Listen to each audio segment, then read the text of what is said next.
दोस्तों नमस्कार, मैं जगन्नाथ गौतम देश रोजाना चैनल में आपका स्वागत है। दोस्तों, मेरा आज का मुद्दा या बातचीत कहिए तो वो है मोहब्बत की दुकान। अब जब मैंने मोहब्बत की दुकान कहा है तो तुरंत आपका ध्यान राहुल गांधी के अभियान पर जाएगा। जब उन्होंने भारत जोड़ो यात्रा शुरू की थी तो उसमें मोहब्बत की दुकान खोलने का उन्होंने बहुत प्रचार किया कि भाजपा और मोदी साहब पिछले 9-10 सालों से देश में नफरत पर नफरत फैला रहे हैं, समाज को बांट रहे हैं, लड़ाई झगड़े करवा रहे हैं। लेकिन मैंने मोहब्बत की दुकान खोली है। हम इस मोहब्बत की दुकान से नफरत की दुकान को हराएंगे, नफरत को ख़त्म करेंगे और एक दिन ये मोहब्बत की दुकान ऐसा रंग लाएगी जो इन्होंने पिछले 9-10 सालों में नफरत देश में फैलाई है, उस पर मोहब्बत विजय पाएगी और हम उस पर कामयाब होंगे। तो इस मुद्दे को आप सब जानते हैं। लेकिन दोस्तों, मैं जो बात कर रहा हूँ वो राहुल गांधी वाली मोहब्बत की दुकान नहीं है, वो कोई और दुकान है और वो दुकान है पाकिस्तान में। पाकिस्तान में आप चौंकेंगे, मोहब्बत की दुकान और पाकिस्तान में। दोस्तों, यही सच्चाई है। आज से 76 साल पहले, लगभग 76 साल पहले, जब भारत और पाक का बंटवारा हुआ था तो बहुत दर्दनाक बंटवारा था। बहुत दोस्त बिछड़े थे, बहुत परिवार बिछड़े थे और उनमें से एक पाकिस्तान के व्यापारी, दुकानदार, बड़े कारोबारी दीनानाथ भी थे। दीनानाथ वहाँ पर अपना दुकान में कारोबार करते थे, उनका अच्छा कारोबार था और वे अपने पूरे गांव में बहुत लोकप्रिय भी थे। सब उनको बहुत मोहब्बत करते थे और बंटवारे के समय जब दीनानाथ को गांव छोड़ना पड़ा तो पूरा गांव रोया था, उनके दोस्त रोए थे। और जब उन्होंने ये हालत देखी तो उन्होंने वादा किया था कि मैं लौटकर वापस जरूर आऊंगा पाकिस्तान। और इसीलिए जो उन्होंने अपने कारोबार पर, अपनी दुकान पर जो मोहब्बत का ताला लगाया था, उसकी चाबी भी वो अपने साथ लेकर आए थे। वहाँ के अपने दोस्तों को और गांव वालों को ये बताने के लिए कि मुझ पर यकीन रखें, मुझ पर विश्वास रखें, मैं ज़रूर लौट कर आऊँगा, मैं अपने दोस्तों के बीच ज़रूर लौट कर आऊँगा, मैं अपने गांव ज़रूर लौटूंगा। अब आप सोचोगे कि भाई ये कोई मैं काल्पनिक घटना तो नहीं बता रहा हूँ, उसका उल्लेख तो नहीं कर रहा हूँ, लेकिन दोस्तों ये हकीकत बयान कर रहा हूँ। ये घटना है बलूचिस्तान के ज़िला लोरालाई की, जो पाकिस्तान का प्रोविंस है बलूचिस्तान और उसमें ज़िला है लोरालाई। ये वहाँ के एक गांव की घटना है। मैंने पूरा पता भी बता दिया आपको। लेकिन 76 साल के बाद भी उस मोहब्बत की दुकान पर आज भी मोहब्बत का ताला लगा है। दोस्तों, उसमें उनका मुस्लिम दोस्त आज इस दुनिया में नहीं है, लेकिन वो वसीयत करके गया था कि ये मैंने दुकान किराए पर अपने प्यारे दोस्त दीनानाथ को दी थी और इस दुकान पर उसी का ताला रहेगा जब तक वो लौटकर नहीं आता। ये दुकान का ताला कोई खोलेगा नहीं, कोई उसे तोड़ेगा नहीं, किसी को किराए पे नहीं दी जाएगी। ये अमानत दीनानाथ की है और मुझे संवार कर रखनी है। जो मैंने उससे वादा किया था मैं उसे पूरा करूंगा। और उसको पूरा करने के लिए उसने अपनी वसीयत लिखी। ये वसीयत में बाकायदा लिखा कि मेरी आने वाली पीढ़ी, मेरी औलादें इस ताले को कभी नहीं खोलेंगी जब तक दीनानाथ लौट नहीं आता। दोस्तों, आज दीनानाथ भी इस दुनिया में नहीं है और वो कई कारणों के चलते पाकिस्तान वापस नहीं लौट सके, अपने गांव नहीं लौट सके, अपनी दुकान का ताला नहीं खोल सके। लेकिन उसके उस दोस्त ने वसीयत लिखी थी, उस पर वो आज भी कायम है और उस दुकान का फोटो भी हम आपको इस वीडियो में दिखाएंगे। वहाँ 3 पीढ़ियाँ उस दोस्त की हो गई हैं। किसी ने भी उस पर हथौड़ा नहीं चलाया, किसी ने भी ये नहीं सोचा करे वो तो मर गिर गए, 76 साल हो गए, कब तक इस दुकान पर ताला पड़ा रहेगा, क्यों नहीं हम इसका इस्तेमाल कर लें, क्यों हम घाटा खा रहे हैं, ना हमें किराया मिल रहा, इस पर ताला लगा। लेकिन प्रशंसा करनी होगी उनकी 3 पीढ़ियों की भी। उन्होंने अपने दादा की वसीयत पर मतलब कायम रहे, जुबान पर कायम रहे। और यही नहीं, जो सबसे बड़ी जो बात है वो ये है कि उन 2 दोस्तों की, हिंदू मुसलमान दोस्तों की जो दोस्ती थी, उसकी चर्चाएं पूरे पाकिस्तान में होती हैं और बहुत लोग उस मोहब्बत की दुकान को देखने के लिए उस गांव में पहुंचते हैं बलूचिस्तान के और देखते हैं, फोटो खींचते हैं, उसके साथ फोटो खिंचवाते हैं। और वो मोहब्बत की 2 दोस्तों की जुबान की, यारी दोस्ती की एक मिसाल बनकर रह गई है। और ये मिसाल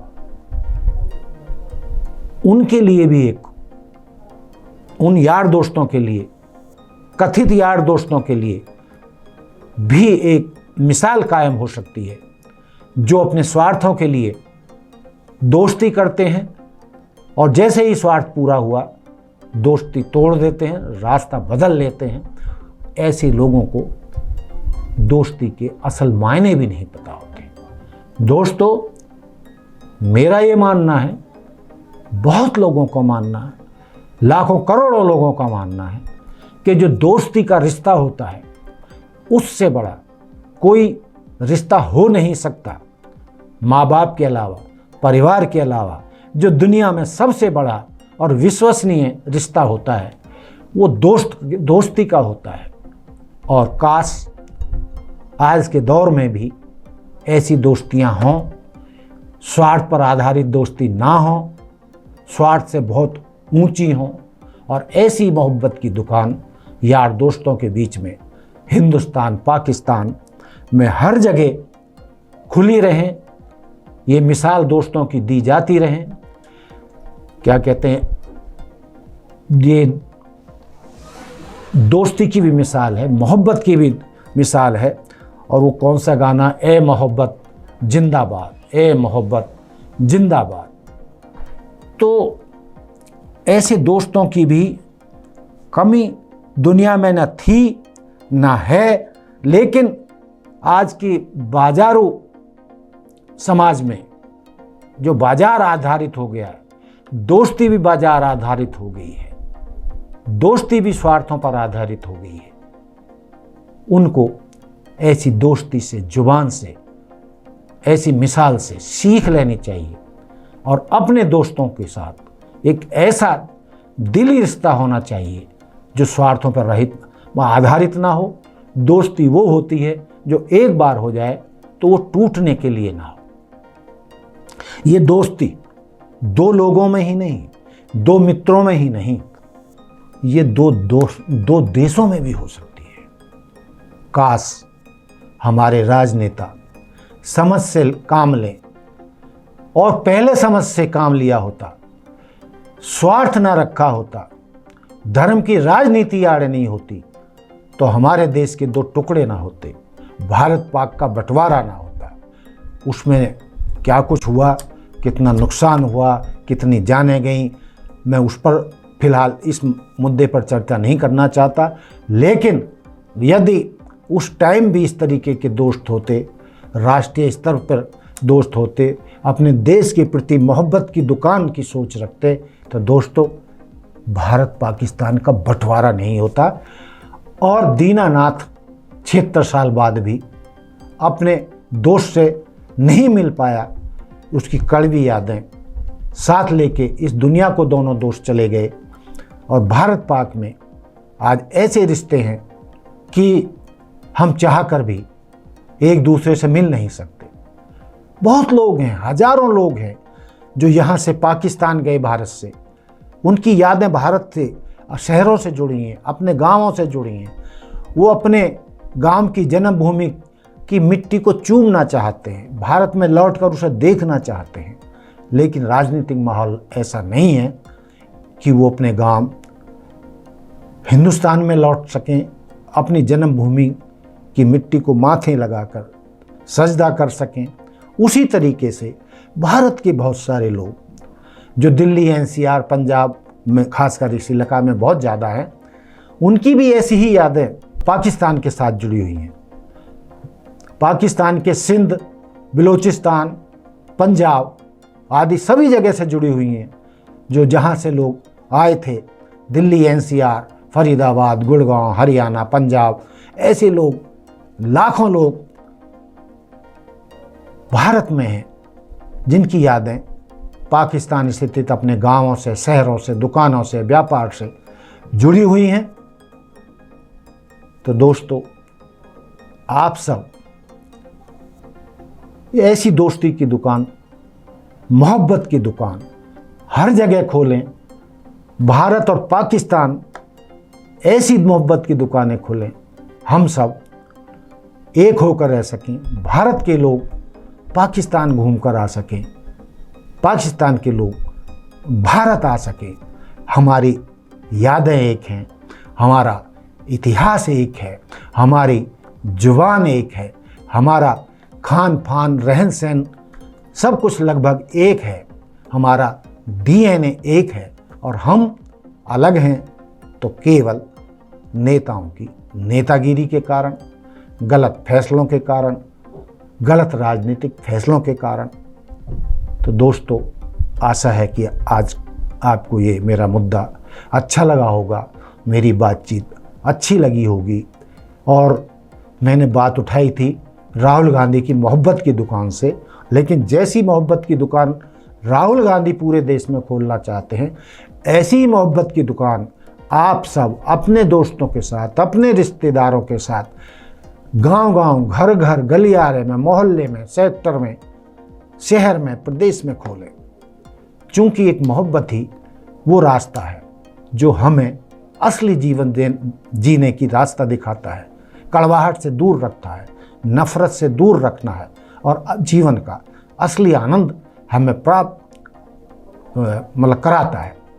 तो दोस्तों इन 76 साल पुरानी दोस्ती को मैं सलाम करता हूँ, सैल्यूट करता हूँ। आप भी अपने दोस्तों के साथ ऐसी ही मोहब्बत की दुकानें खोलें, राजनेता भी ऐसी दुकानें खोलें, देशों के अलग अलग देशों के नेता भी ऐसी मोहब्बत की दुकानें खोलें और यूक्रेन जैसे युद्धों से हम दूर रह सकेंगे यदि पूरी दुनिया में ऐसी मोहब्बत की दुकानें खोलने के लिए अभियान चलाया गया। तो दोस्तों ये थी मेरी आज की बात, आशा है आपको पसंद आई होगी। जय हिंद, जय भारत, जय संविधान, नमस्कार। देखते रहिए देश रोजाना। लाइक, सब्सक्राइब एंड शेयर सब करें और हमें सहयोग करें। धन्यवाद।